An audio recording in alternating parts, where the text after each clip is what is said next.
Hello friends, welcome to the success Kendra. Friends देखिए, आज इस वीडियो में हम लोग बीपीएससी के माध्यम से बिहार में जो शिक्षक भर्ती परीक्षा 2023 लिया जाएगा उसके लिए फ्रेंड्स हम लोग सामान्य अध्ययन पेपर 2 के लिए एससीईआरटी और एनसीईआरटी बुक से महत्वपूर्ण प्रश्नों को हम कवर करेंगे। यह बीपीएससी के असली लेवल के प्रश्न हैं और इसी प्रकार के प्रश्न जो हैं आपके बीपीएससी शिक्षक भर्ती परीक्षा 2023 में पूछे जाएंगे। आज हमारा यह सेट नंबर 5 है फ्रेंड्स। इससे पहले ऑलरेडी मैंने आपको सेट नंबर 1 से लेकर के 4 तक को पूरी डिटेल में कवर कराया हुआ है। अगर आपने इन वीडियोज़ को नहीं देखा है तो ज़रूर देख लीजिएगा, लिंक आपको डिस्क्रिप्शन बॉक्स में मिल जाएगा। फटाफट एक बार वीडियो का लिंक जो है शेयर कर दीजिए ताकि और भी लोग जुड़ जाएँ। वीडियो को पहले लाइक कर दीजिए और लिंक इसका एक बार शेयर कर दीजिए। चलिए शुरू करते हैं आज का सेशन। चैनल पर अगर आप पहली बार विजिट कर रहे हैं तो चैनल को सब्सक्राइब कर लीजिए और जो बेल आइकन है, घंटी का निशान है, उसको ज़रूर दबा लीजिएगा ताकि जब भी बीपीएससी शिक्षक भर्ती परीक्षा 2023 से संबंधित कोई भी इम्पोर्टेंट वीडियो अपलोड किया जाए तो उसका नोटिफिकेशन सबसे पहले आपके पास पहुंच जाए। चलिए शुरू करते हैं। लिंक एक बार शेयर कर दीजिए फटाफट ताकि और भी लोग जुड़ जाएं। पहला प्रश्न पढ़ेंगे कि कौन सी गैस रुधिर में ऑक्सीजन वाहक क्षमता को घटा देती है। आंसर आपको लाइव चैट में देते चलना है।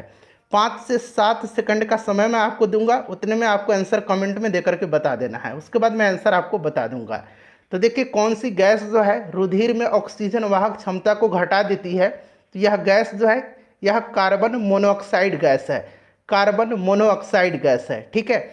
यह गैस जो है आरबीसी के हीमोग्लोबिन में जमा हो जाती है और इस प्रकार से यह ऑक्सीजन वहन क्षमता को रोकती है। क्लियर है। अच्छा, यहाँ पर देखिए मीथेन दिया हुआ है। मीथेन का फॉर्मूला याद रखेंगे, CH4 होता है और मीथेन को मार्स गैस भी कहा जाता है, ठीक है, याद रखेंगे। चलिए अगला प्रश्न कर लेंगे। दूसरा प्रश्न है कि अम्ल वर्षा के प्रमुख अवयव हैं। कमेंट करके बताइए आंसर। राइट आंसर इसका क्या होगा? अम्ल वर्षा के प्रमुख अवयव जो है यह कौन से हैं? तो देखिए राइट आंसर जो होगा फ्रेंड्स, यह आपका सल्फ्यूरिक अम्ल हो जाएगा और नाइट्रिक अम्ल हो जाएगा, ठीक है। सल्फ्यूरिक अम्ल और नाइट्रिक अम्ल इसका राइट आंसर हो जाएगा। ऑप्शन नंबर बी जिन्होंने भी दिया है उनका करेक्ट आंसर है। देखिए फ्रेंड्स ध्यान दीजिएगा, अगर आपसे पूछा जाए कि अम्ल वर्षा का पीएच मान कितना होता है तो 5.6 से कम होता है इसका पीएच वैल्यू, ठीक है, याद रखेंगे। चलिए नेक्स्ट क्वेश्चन कर लेंगे कि पर्यावरण का अजैविक कारक कौन सा है। आप देख सकते हैं यह एससीईआरटी का हूबहू प्रश्न है। बताइए राइट आंसर इसका क्या हो जाएगा। तो देखिए यहाँ पर अजैविक कारक पूछा गया है। देखिए जैविक और अजैविक दो तत्व जो हैं ये मूलभूत हैं जिससे कि पर्यावरण को आकार मिलता है। और इसमें से जैविक जो होता है यह आपको पता है कि पर्यावरण में सभी जीवित चीज़ों को यह संदर्भित करता है, जैविक। और अजैविक कारक जो होते हैं इसमें निर्जीव चीज़ें हैं जैसे कि भौतिक चर, जैसे कि तापमान, आर्द्रता, लवणता, ये सब होते हैं, ठीक है। तो यहाँ पर देखिएगा वायु जो होगा इसका राइट आंसर हो जाएगा। वायु अजैविक कारक है। वायु, तापमान, आर्द्रता, लवणता, ये सब जो हैं यह अजैविक कारक हैं। मनुष्य, पेड़ पौधे, पक्षी ये जैविक कारक हैं। चौथा प्रश्न करेंगे कि हंटर आयोग किससे संबंधित है। हंटर आयोग जो है यह किससे संबंधित है। देखिए रिपन, लॉर्ड रिपन, इसी के समय में शैक्षिक सुधारों के अंतर्गत विलियम हंटर की अध्यक्षता में एक आयोग का गठन किया गया था 1882 में। चार्ल्स वुड के घोषणा पत्र द्वारा शिक्षा के क्षेत्र में हुई प्रगति की समीक्षा के लिए सरकार ने विलियम विल्सन हंटर की अध्यक्षता में इस आयोग की नियुक्ति की थी। राइट आंसर इसका क्या हो जाएगा? ऑप्शन नंबर बी हो जाएगा, शिक्षा सुधार, ठीक है। 1882 में जो है लॉर्ड रिपन के द्वारा इस आयोग की जो है स्थापना की गई थी। चलिए नेक्स्ट क्वेश्चन कर लेंगे। 2024 का जो ओलंपिक होगा ये कहाँ आयोजित होगा बताइए। अच्छा 2020 वाला जो है ये जापान के टोक्यो में हुआ था। 2024 वाला कहाँ होगा तो ये फ्रांस की राजधानी पेरिस में होगा। 2028 वाला कहाँ पर होगा तो लॉस एंजलिस में होगा। 2032 वाला कहाँ पर होगा तो ब्रिस्बेन ऑस्ट्रेलिया में होगा। ये सारे पॉइंट्स आपको ध्यान रखने होंगे। अगला प्रश्न कर लेंगे कि लाइकेन में खाली स्थान दिया गया एक साथ रहते हैं, बताइए। तो राइट आंसर इसका हो जाएगा शैवाल और कवक हो जाएगा। ऑप्शन नंबर बी जिन्होंने भी दिया है उनका करेक्ट आंसर है शैवाल और कवक, ठीक है। कवक शैवाल के बीच सहजीवी संबंध है। किस प्रकार का संबंध है? शैवाल और कवक के बीच सहजीवी संबंध है। कवक शैवाल को बढ़ने के लिए एक स्थिर सतह प्रदान करता है। ठीक है, option number B right answer हो जाएगा। नेक्स्ट क्वेश्चन है कि पंजाब का प्रसिद्ध कूका आंदोलन जो है किसके समय में हुआ था? पंजाब का प्रसिद्ध कूका आंदोलन किसके समय में हुआ था? बताइए करेक्ट आंसर इसका क्या होगा? तो फ्रेंड्स यह हुआ था लॉर्ड नॉर्थब्रुक के समय में। Option number C right answer हो जाएगा। लॉर्ड नॉर्थब्रुक का जो कार्यकाल था यह 1872 से लेकर के 1876 तक रहा था। ठीक है, और इसी के समय जो है स्वेज नहर खुल जाने से भारत एवं ब्रिटेन के बीच व्यापार में वृद्धि हुई थी। कुक्का आंदोलन के नेतृत्वकर्ता कौन थे? तो भगत जवाहर मल थे। कुक्का आंदोलन कहाँ पर हुआ था? पंजाब में हुआ था। ये सारे पॉइंट्स आपको ध्यान रखने हैं। चलिए अगला प्रश्न करेंगे, क्वेश्चन नंबर 8। और इससे पहले मैंने सेट नंबर 1 से लेकर के 4 तक को कवर कराया हुआ है, देख लीजिएगा, लिंक डिस्क्रिप्शन बॉक्स में आपको मिल जाएगा। और यह क्लास कंटिन्यू चलेगा, रोज़ रात को 8 बजे आपको यह क्लास मिल जाएगा। ठीक है, चलिए नोटिफिकेशन जाए न जाए 8 बजे आपको यहाँ पर उपलब्ध हो जाना है। अनुच्छेद 155 यहाँ पर बनाइएगा, अनुच्छेद 155 संबंधित है। देखिए अनुच्छेद 155 जो है यह राज्यपाल की नियुक्ति से संबंधित है। ठीक है, राज्यपाल की नियुक्ति कौन करता है? तो राष्ट्रपति करता है। Option number A right answer हो जाएगा। ठीक है, अनुच्छेद 153 में क्या है? तो अनुच्छेद 153 में कहा गया है कि प्रत्येक राज्य के लिए एक राज्यपाल होगा। क्लियर। अनुच्छेद 154 में क्या है? अनुच्छेद 154 में राज्य की कार्यपालिका शक्ति जो है ये किस में होगी? तो ये राज्यपाल में होगी। ठीक है फ्रेंड्स, 100 यहाँ पर लिख देता हूँ। 156 में क्या है? राज्यपाल की पद अवधि दिया गया है। क्लियर। और 157 में क्या है? तो राज्यपाल की नियुक्त होने के लिए अर्हताएं हैं। इसमें सभी पॉइंट्स को ध्यान रखेंगे। नेक्स्ट क्वेश्चन कर लेंगे। अगला प्रश्न है कि निम्नलिखित में से कौन सा एक रेडियोधर्मी तत्व द्वारा उत्सर्जित धनात्मक रूप से आवेशित कण है? बताइए राइट आंसर, कमेंट करिए इसका करेक्ट आंसर क्या हो जाएगा। रेडियोधर्मी तत्व द्वारा उत्सर्जित धनात्मक रूप से आवेशित कण है, तो यह अल्फा किरण है। Option number C right answer हो जाएगा। अल्फा किरण धन आवेशित कण होते हैं जिनमें 2 प्रोटॉन होता है और 2 न्यूट्रॉन होते हैं। ठीक है, याद रखेंगे। पहली बार 19वीं शताब्दी के अंत में अर्नेस्ट रदरफोर्ड के द्वारा जो है यह खोजा गया था। उसके बाद देखिएगा कि सूर्य का निकटतम ग्रह कौन सा है? सूर्य का निकटतम ग्रह बताइए। अगर हम सूर्य से दूरी के अनुसार बात करें तो ये ग्रहों का क्रम आपको याद रखना है। यहाँ मैं लिख देता हूँ बुध, बुध के बाद शुक्र, शुक्र के बाद पृथ्वी, पृथ्वी के बाद यहाँ पर मंगल, फिर बृहस्पति, फिर शनि, फिर हो जाएगा आपका यहाँ पर यूरेनस और नेपच्यून, यानी कि अरुण और वरुण हो जाएगा। ठीक है, तो सूर्य से निकटतम कौन सा होगा? तो यहाँ पर बुध हो जाएगा, पृथ्वी तीसरे नंबर पर है, शुक्र दूसरे नंबर पर है। ये सारा क्रम आपको याद रखना है। बुध राइट आंसर हो जाएगा इसका। क्लियर है। चलिए उस राशि का नाम बताएं। और देखिए 69th बीपीएससी के लिए भी प्रैक्टिस सेट जो है दिया जा रहा है, तो अगर आप 69th बीपीएससी की भी तैयारी करना चाहते हैं तो चैनल से जुड़िए। प्रैक्टिस सेट अपलोड किया गया है, उसको भी एक बार ज़रूर देखिए। उस राशि का नाम बताएं जिसका मात्रक न्यूटन है। न्यूटन किसका मात्रक है बताइएगा। न्यूटन जो है यह किसका मात्रक है? ऊर्जा का मात्रक जूल होता है, दाब का पास्कल होता है, और न्यूटन जो होता है ये बल का एसआई यूनिट होता है। ध्यान रखेंगे।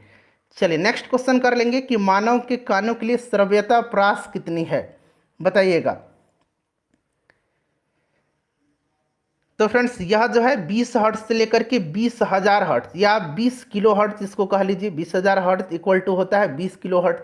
Option number A right answer हो जाएगा। ठीक है, इसको श्रव्य तरंग कहा जाता है। ठीक है, श्रव्य तरंग। चलिए नेक्स्ट क्वेश्चन कर लेंगे। अगला प्रश्न है हमारा कि जापान का पुराना नाम क्या था? जापान का पुराना नाम आपसे पूछा गया है। जापान का पुराना नाम जो था यह निप्पन था। ठीक है, अच्छा श्याम किसका पुराना नाम था? ये थाईलैंड का नाम था। थाईलैंड का पुराना नाम श्याम था। क्लियर है। मलाया मलेशिया का पुराना नाम है। मलाया मलेशिया का पुराना नाम है। अच्छा इराक का पुराना नाम क्या है? इराक का मेसोपोटामिया है। वर्मा का म्यांमार है। म्यांमार का वर्मा हो जाएगा पुराना नाम। तो इस तरह से सभी पॉइंट्स को ध्यान रखिएगा।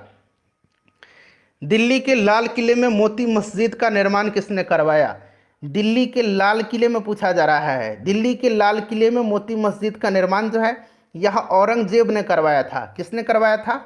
औरंगजेब ने करवाया था। चलिए नेक्स्ट क्वेश्चन है कि अजरबैजान की राजधानी क्या है?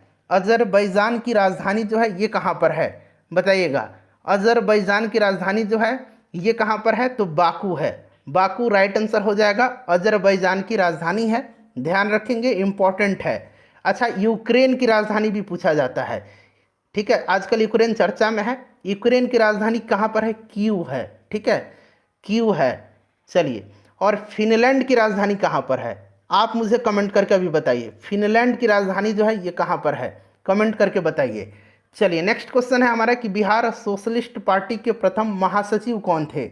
बिहार सोशलिस्ट पार्टी के महासचिव जो थे यह पूछा जा रहा है, बताइए करेक्ट आंसर क्या होगा।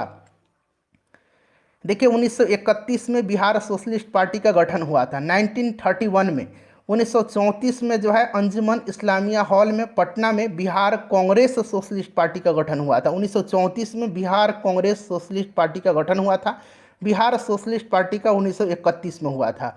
ठीक है, देखिए जयप्रकाश नारायण जी ने जो है इसका गठन किया था बिहार कांग्रेस सोशलिस्ट पार्टी का, और आचार्य नरेंद्र देव पहले अध्यक्ष थे और जयप्रकाश नारायण इसके महासचिव बनाए गए थे। जयप्रकाश नारायण हो जाएगा महासचिव। चलिए नेक्स्ट क्वेश्चन है कि पुस्तक द लाइट वी कैरी की लेखिका कौन है? पुस्तक द लाइट वी कैरी बहुत ही इंपॉर्टेंट क्वेश्चन है। राइट आंसर इसका क्या होगा बताइए, करेक्ट आंसर इसका क्या होगा? पुस्तक द लाइट वी कैरी की लेखिका कौन है? तो ये मिशेल ओबामा है। मिशेल ओबामा है, ध्यान रखेंगे। चलिए नेक्स्ट क्वेश्चन करेंगे कि निम्नलिखित सही कथनों पर विचार करें, और यहाँ से आपको आंसर बताना है। भारतीय राष्ट्रीय कांग्रेस के प्रथम अंग्रेज अध्यक्ष जॉर्ज यूल थे, बिल्कुल यह करेक्ट आंसर हो जाएगा। 1888 का जो इलाहाबाद में अधिवेशन हुआ था इसी की अध्यक्षता जॉर्ज यूल ने किया था और पहले अंग्रेज अध्यक्ष थे। दूसरा है भारतीय राष्ट्रीय कांग्रेस के 1908 मद्रास अधिवेशन में कांग्रेस संविधान का निर्माण हुआ था, ये भी सही है। ठीक है, ये भी सही है, और इसकी अध्यक्षता रास बिहारी घोष ने किया था, तो ये भी सही है, पहला भी है दूसरा भी सही है। तो राइट आंसर ए और एक और दो दोनों सही हो जाएगा। ठीक है, चलिए निम्नलिखित में से कौन सा देश बिमस्टेक का सदस्य नहीं है? बिमस्टेक का सदस्य कौन सा देश इसमें से नहीं है? चलिए बिमस्टेक का फुल फॉर्म पहले जान लीजिए। देखिए बिमस्टेक का फुल फॉर्म होता है bay of Bengal initiative for multi sectoral technical and economic cooperation. ठीक है, bay of Bengal initiative for multi sectoral technical and economic cooperation. Clear है, याद रहेगा आपको। चलिए इसकी स्थापना जो है 1997 में 1997 में हुई थी। क्लियर है, 1997 में। ठीक है, चलिए और इसका सेक्रेटेरिएट जो है, इसका जो सचिवालय है ये कहाँ पर है? तो बांग्लादेश के ढाका में है। क्लियर है, याद रहेगा आपको। और इसमें सदस्य देश जो हैं ये बांग्लादेश है, भूटान है, इंडिया है, म्यांमार है, नेपाल है, श्रीलंका है और थाईलैंड है। 7 देश हैं। अच्छा, अगर आपसे पूछ लिया जाए कि बिमस्टेक में कितने सदस्य देश हैं तो इस तरह से आपको याद नहीं रहेगा, लेकिन मैं एक तरीका बता देता हूँ। बिमस्टेक में टोटल वर्ड को काउंट करिए, 1 2 3 4 5 6 7, तो इस तरह से आप 7 देश का नाम याद रखेंगे। लेकिन ये लेटर दिया गया ना इसके नाम पे, ऐसा नहीं है कि ये लेटर जो है इन्हीं के नाम पे कंट्री का नाम है, ऐसा नहीं है। सिर्फ आपको मैं कंट्री जो है मेंबर हैं कितने, ये मैं तरीका आपको याद करने का बता दिया। ठीक है, कंट्री कौन कौन सा है मैंने आपको बता दिया। बांग्लादेश, भूटान, इंडिया, उंगली पर काउंट करिए, बांग्लादेश, भूटान, इंडिया, म्यांमार, नेपाल, श्रीलंका और थाईलैंड, ये 7 देश हैं। ठीक है, इसमें से जो है बिमस्टेक का सदस्य कौन सा देश नहीं है? तो राइट आंसर इसका जो है मालदीव हो जाएगा। मालदीव नहीं है, मालदीव जो है ये सार्क का सदस्य देश है। क्लियर, चलिए नेक्स्ट क्वेश्चन है कि संथाल आंदोलन का नेता कौन था? संथाल आंदोलन हुआ था कब? तो फ्रेंड्स यह 1855 में हुआ था। इसके नेता का नाम बताइएगा क्या होगा, राइट आंसर क्या होगा? तो इसके जो नेतृत्वकर्ता थे ये सिद्धू, कान्हू, चांद और भैरव थे। ठीक है, तो यहाँ पर देखिएगा सिद्धू और कान्हू दिया गया है, option number C right answer हो जाएगा। नेक्स्ट क्वेश्चन है कि पुष्प कमल दहल प्रचंड कहाँ के नए प्रधानमंत्री बने हैं? पुष्प कमल दहल प्रचंड जो हैं ये प्रधानमंत्री कहाँ के बने हैं? अच्छा, ऋषि सुनक कहाँ के प्रधानमंत्री हैं? ऋषि सुनक कहाँ के प्रधानमंत्री हैं? बताइए कमेंट करके, कहाँ के प्रधानमंत्री हैं ऋषि सुनक? पुष्प कमल दहल प्रचंड जो हैं ये नेपाल के हैं।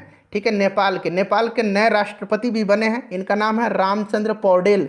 रामचंद्र पौडेल, ठीक है, नेपाल के नए राष्ट्रपति हैं। ऋषि सुनक ब्रिटेन के प्रधानमंत्री बने हैं, ध्यान रखेंगे। चलिए उसके बाद देखिए, भारत का सबसे ऊंचा रेलवे पुल किस नदी पर बना है? भारत का सबसे ऊंचा रेलवे पुल जो है यह किस नदी पर बना है? राइट आंसर बताइए, जल्दी बताइए। भारत का सबसे ऊंचा रेलवे पुल जो है यह बना है चिनाब नदी पर। किस पर? चिनाब नदी पर। क्लियर है, चिनाब नदी पर है और यह 3 किलोमीटर लंबा है और 1178 मीटर जो है यह ऊंचा है। एफिल टावर से भी यह 35 मीटर ऊंचा है। ठीक है, एफिल टावर से भी यह 35 मीटर ऊंचा है। अच्छा, एफिल टावर कहाँ पर है? तो ये फ्रांस की राजधानी पेरिस में है एफिल टावर। अगर आपसे पूछा जाए कि एफिल टावर कहाँ पर है तो ये फ्रांस में है, ध्यान रखेंगे। चलिए, बहत कहाँ की मुद्रा है? बहत जो है यह किस देश की मुद्रा है? बहत कहाँ की मुद्रा है बताइए। बहत थाईलैंड की मुद्रा है। अच्छा, म्यांमार की मुद्रा क्या है? म्यांमार की मुद्रा क्या है? म्यांमार की मुद्रा क्यात है। ठीक है, भूटान की मुद्रा क्या है? भूटान की मुद्रा नगुल्ट्रम है। नगुल्ट्रम है भूटान की मुद्रा। इंडोनेशिया की मुद्रा क्या है? इंडोनेशिया की मुद्रा जो है ये रुपया है। क्या है? रुपया है इंडोनेशिया की मुद्रा। अच्छा, फिलीपींस की मुद्रा पूछा जाता है। फिलीपींस की मुद्रा क्या है? फिलीपींस की मुद्रा पेसो है। मैक्सिको की भी मुद्रा पेसो ही है। मैक्सिको और फिलीपींस की मुद्रा पेसो है, ध्यान रखेंगे। चलिए नेक्स्ट क्वेश्चन है कि चीन के तियांगोंग अंतरिक्ष स्टेशन से लॉन्च किए गए अंतिम मॉड्यूल का नाम क्या है? अंतिम मॉड्यूल का नाम क्या है बताइए। अंतिम मॉड्यूल का नाम क्या है? तो यह तीसरा और अंतिम मॉड्यूल है, इसका नाम है मैंगटियन। मैंगटियन करेक्ट आंसर हो जाएगा। ठीक है, मैंगटियन इसका करेक्ट आंसर हो जाएगा। चलिए अगला प्रश्न करेंगे। नेक्स्ट क्वेश्चन है हमारा कि तबकात ए अकबरी के लेखक कौन है? तबकात ए अकबरी के लेखक कौन है बताइए। राइट आंसर इसका क्या होगा? तबकात ए अकबरी के लेखक कौन है? तो ये फ्रेंड्स कौन है? ख्वाजा निज़ामुद्दीन अहमद। ख्वाजा निज़ामुद्दीन अहमद तबकात ए अकबरी के लेखक हैं। ठीक है, ध्यान रखिएगा। चलिए नेक्स्ट क्वेश्चन कर लेंगे। अगला प्रश्न है कि 73वें संविधान संशोधन अधिनियम के तहत पंचायती राज संस्थाओं में चुनाव लड़ने के लिए न्यूनतम कितनी आयु होना आवश्यक है? चुनाव लड़ने के लिए, वोट देने के लिए नहीं, चुनाव लड़ने के लिए न्यूनतम कितनी आयु होना आवश्यक है? करेक्ट आंसर इसका क्या हो जाएगा? 21 वर्ष हो जाएगा। Option number D. लोकसभा और विधानसभा में चुनाव लड़ने के लिए न्यूनतम उम्र सीमा कितनी रखी गई है? तो ये 25 वर्ष है। ठीक है, 25 वर्ष है।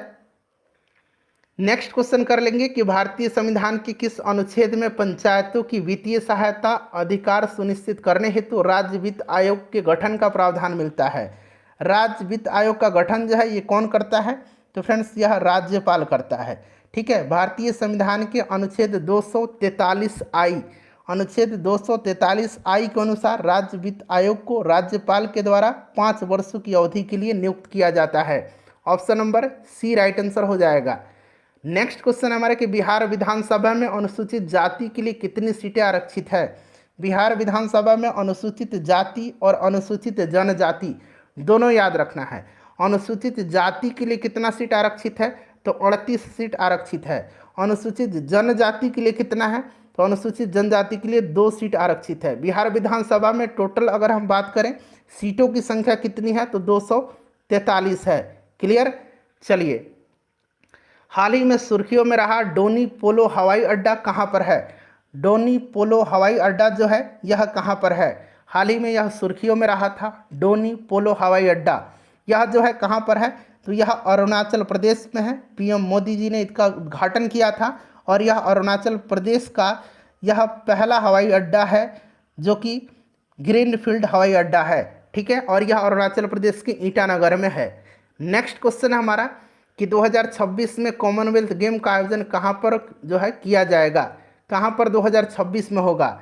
2026 में इसका आयोजन कहाँ पर होगा बताइए। राइट आंसर क्या हो जाएगा कॉमनवेल्थ गेम्स का? तो 2026 में जो है ये किया जाएगा ऑस्ट्रेलिया में। ऑस्ट्रेलिया में। अच्छा, अभी फिलहाल जो हुआ था ये कहाँ पर हुआ था? तो इंग्लैंड के बर्मिंघम में। 2026 में ऑस्ट्रेलिया में होगा। नेक्स्ट क्वेश्चन हमारे कि अनुपम झील बिहार के किस जिला में स्थित है? अनुपम झील बिहार के किस जिला में स्थित है? अनुपम झील जो है यह बिहार के किस जिला में स्थित है? बताइए राइट आंसर क्या होगा? तो फ्रेंड्स यह कैमूर में है अनुपम झील। ठीक है। अच्छा, ककोलत जलप्रपात कहाँ पर है? ककोलत ककोलत ककोलत जलप्रपात कहाँ पर है? तो यह नवादा में है। इसे भी आप जरूर याद रखेंगे। ठीक है। चलिए, सरयामन झील कहाँ पर है? सरयामन झील कहाँ पर है? सरयामन झील बिहार के किस जिला में है? तो यह पश्चिम चंपारण में है। इसे भी याद रखना है आपको। ठीक है। चलिए, गोगा बिल झील कटिहार में है। नेक्स्ट क्वेश्चन है हमारा कि मगध के किस सम्राट ने अपनी राजधानी पाटलिपुत्र से हटा करके वैशाली में स्थापित किया था?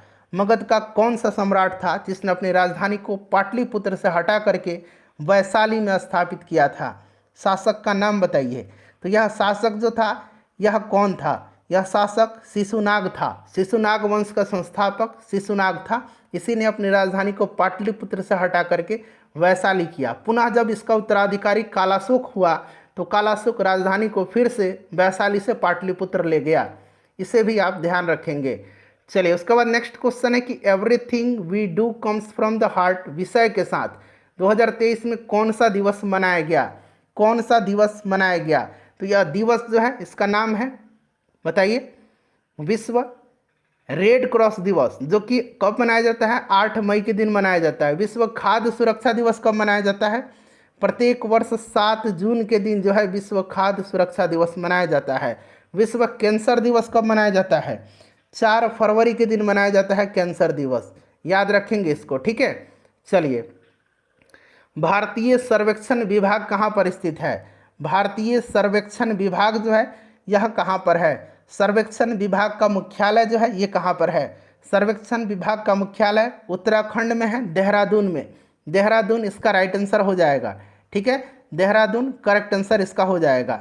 चलिए, नेक्स्ट क्वेश्चन कर लेंगे। अगला प्रश्न है कि भारतीय राष्ट्रीय कांग्रेस का 1896 का अधिवेशन निम्नलिखित में से किसके लिए सर्वाधिक प्रसिद्ध रहा है? करेक्ट आंसर बताइए। 1896 का जो कलकत्ता अधिवेशन हुआ था, कलकत्ता में हुआ था, ध्यान रखेंगे। और इसकी अध्यक्षता किसने किया था? तो इसकी अध्यक्षता जो है रहीमतुल्ला सयानी ने किया था। ठीक है, रहीमतुल्ला सयानी ने किया था, ध्यान रखेंगे। और इसमें जो है पहली बार जो है इसमें राष्ट्रगीत गाया गया था, वंदे मातरम। और जन गण मन को कब गाया गया था? कमेंट करके बताइए। 1911 के कलकत्ता अधिवेशन में राष्ट्रगान को पहली बार गाया गया था, जन गण मन। ठीक है, इसकी अध्यक्षता पंडित बिशन नारायण धर ने किया था। नेक्स्ट क्वेश्चन है हमारा कि प्रस्तावना में स्वतंत्रता, समानता और बंधुत्व के आदर्श किस देश के संविधान से लिए गए हैं? स्वतंत्रता, समानता और बंधुत्व जो है यह फ्रांस की क्रांति से लिया गया है। फ्रांस राइट आंसर हो जाएगा। ऑस्ट्रेलिया से क्या लिया गया है? ऑस्ट्रेलिया से प्रस्तावना की भाषा लिया गया है। प्रस्तावना यूएसए से लिया गया है, लेकिन प्रस्तावना की भाषा ऑस्ट्रेलिया से लिया गया है। ठीक है, याद रखेंगे। देखिए, 38 नंबर है कि साल 1882 में शिक्षा के विकास के लिए हंटर आयोग का गठन किसने किया था? तो अभी थोड़ी देर पहले मैंने बताया था लॉर्ड रिपन ने किया था। लॉर्ड रिपन ने किया था। देखिए, लॉर्ड रिपन को जो है भारत में स्थानीय स्वशासन का जनक माना जाता है। 1882 में इसने वर्नाक्यूलर प्रेस एक्ट को निरस्त किया था। 1881 में इसी के समय प्रथम कारखाना अधिनियम लाया गया था। और फ्रेंड्स ध्यान रखेंगे कि 1800 इसी के समय जो है नियमित जनगणना करवाई गई थी। कब? 1881 में सर्वप्रथम। ठीक है। चलिए, नेक्स्ट क्वेश्चन है कि उपसौर की स्थिति कब बनती है? उपसौर और अपसौर याद रखेंगे। ठीक है, उपसौर और अपसौर। उपसौर की स्थिति जो है यह 3 जनवरी के दिन बनती है। और अपसौर की स्थिति जो है यह कब बनती है? तो यह 4 जुलाई के दिन बनती है। 4 जुलाई के दिन बनती है। ठीक है, याद रखेंगे। 4 जुलाई को जो है अपसौर होता है और 3 जनवरी को उपसौर होता है। सूर्य जो होता है यह पृथ्वी के सबसे नज़दीक होता है। कब? 3 जनवरी को। इसको उपसौर कहा जाता है। ठीक है, और जब सूर्य पृथ्वी से दूर होता है उसको अपसौर कहा जाता है। 4 जुलाई के दिन जो है यह घटना घटती है। इंटरनेशनल नर्स डे कब मनाया जाता है? अपना स्कोर भी कमेंट करके बताइएगा। इंटरनेशनल नर्स डे जो है कब मनाया जाता है? यह प्रत्येक वर्ष जो है 12 मई के दिन मनाया जाता है international nurse day, Florence Nightingale के जन्म दिवस के अवसर पर। क्लियर है? चलिए नेक्स्ट क्वेश्चन है कि 1905 में सर्वेंट्स ऑफ इंडिया सोसाइटी की स्थापना किसके द्वारा किया गया था? करेक्ट आंसर बताइए क्या होगा इसका? करेक्ट आंसर बताइए क्या होगा? 1905 में सर्वेंट्स ऑफ इंडिया सोसाइटी की स्थापना किसके द्वारा किया गया था? राइट आंसर क्या होगा? तो देखिए राइट आंसर जो होगा इसका क्या हो जाएगा? गोपाल कृष्ण गोखले हो जाएगा। अतः श्यामजी कृष्ण वर्मा जी याद रखेंगे, इन्होंने जो है लंदन में इंडिया होम रूल सोसाइटी की स्थापना किया था। लंदन में इंडिया होम रूल सोसाइटी की स्थापना 1905 में श्यामजी कृष्ण वर्मा ने किया था। इसे भी आप ध्यान रखेंगे। चलिए, प्रसिद्ध चीनी यात्री फाइयान किसके शासनकाल में भारत आया था? फाइयान मेगास्थनीज हेनस्वांग, याद रखना है। मेगास्थनीज चंद्रगुप्त मौर्य के समय में आया था। फाइयान चंद्रगुप्त द्वितीय के समय में, चंद्रगुप्त विक्रमादित्य के समय में, और हेनस्वांग जो है यह हर्षवर्धन के समय में आया था। ठीक है, याद रखेंगे। नेक्स्ट क्वेश्चन है कि अनुच्छेद 44 संबंधित है। 44 संबंधित है समान नागरिक संहिता से। इंपॉर्टेंट है, ध्यान रखेंगे। ग्राम पंचायत का संगठन अनुच्छेद 40 में है, अनुच्छेद 40 में है। क्लियर, याद रहेगा आपको। चलिए नेक्स्ट क्वेश्चन कर लेंगे कि पुर्तगाली उपनिवेश का प्रथम वायसराय कौन था? पुर्तगाली उपनिवेश का प्रथम वायसराय कौन था? तो फ्रेंड्स यह था Francisco de Almeida, Francisco de Almeida. ठीक है, याद रहेगा आपको। नेक्स्ट क्वेश्चन करेंगे कि भारतीय राष्ट्रीय कांग्रेस के दूसरे अधिवेशन की अध्यक्षता किसने किया था? दूसरे अधिवेशन की अध्यक्षता जो है किसने किया था? तो फ्रेंड्स यह किया था दादा भाई नौरोजी ने। दूसरा अधिवेशन 1886 में कलकत्ता में हुआ था। पहले अधिवेशन की अध्यक्षता किसने किया था? कमेंट करके बताइए। राइट आंसर क्या होगा? पहले अधिवेशन की अध्यक्षता किसने किया था? WC बनर्जी ने किया था। ठीक है, चलिए नेक्स्ट क्वेश्चन कर लेंगे। राष्ट्रीय बालिका दिवस प्रतिवर्ष किस तिथि को मनाया जाता है? राष्ट्रीय बालिका दिवस प्रतिवर्ष जो है कब मनाया जाता है? 24 जनवरी के दिन मनाया जाता है। 24 जनवरी के। 8 मार्च को अंतर्राष्ट्रीय महिला दिवस मनाया जाता है। ठीक है, दोनों को मिक्स मत करिएगा। नेक्स्ट क्वेश्चन है 47 नंबर की भारतीय पुनर्जागरण आंदोलन के पिता कौन थे? भारतीय पुनर्जागरण आंदोलन के अग्रदूत पिता, ठीक है, ये कहा जाता है राजा राम मोहन राय को। क्लियर है, याद रखेंगे। भारत में पत्रकारिता का अग्रदूत भी इनको कहा जाता है। नेक्स्ट क्वेश्चन है हमारा कि 22 मार्च 2000 यहाँ 23 बनाइएगा। 2023 को बिहार ने अपना कौन सा दिवस मनाया है? करेक्ट आंसर क्या होगा? थोड़ा सा समय लीजिए, राइट आंसर बताइए। 22 मार्च 2023 को बिहार ने अपना कौन सा स्थापना दिवस मनाया है? बताइए, राइट आंसर हो जाएगा क्या इसका? करेक्ट आंसर बताइए। 111वां मनाया है। Option number B right answer हो जाएगा। ठीक है, 111वां मनाया है, ध्यान रखिएगा। चलिए अगला प्रश्न कर लेंगे।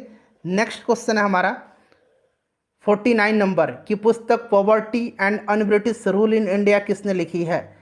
Poverty and un British rule in India पुस्तक को लिखा है दादा भाई नौरोजी ने। दादा भाई नौरोजी राइट आंसर हो जाएगा। इंडियन नेशनल कांग्रेस की प्रथम भारतीय महिला अध्यक्ष पूछा गया है। प्रथम महिला अध्यक्ष पूछता तो एनी बेसेंट होता। प्रथम भारतीय महिला अध्यक्ष पूछा गया है तो ये सरोजनी नायडू हैं। 1925 के कानपुर अधिवेशन की अध्यक्षता इन्होंने किया था। ठीक है, याद रहेगा, सरोजनी नायडू। तो फ्रेंड्स ये 50 प्रश्न ही हम लोग कवर करते हैं इस सेशन में। वीडियो को लाइक कर दीजिए और वीडियो को शेयर कर दीजिएगा। अपने स्कोर कमेंट करके बता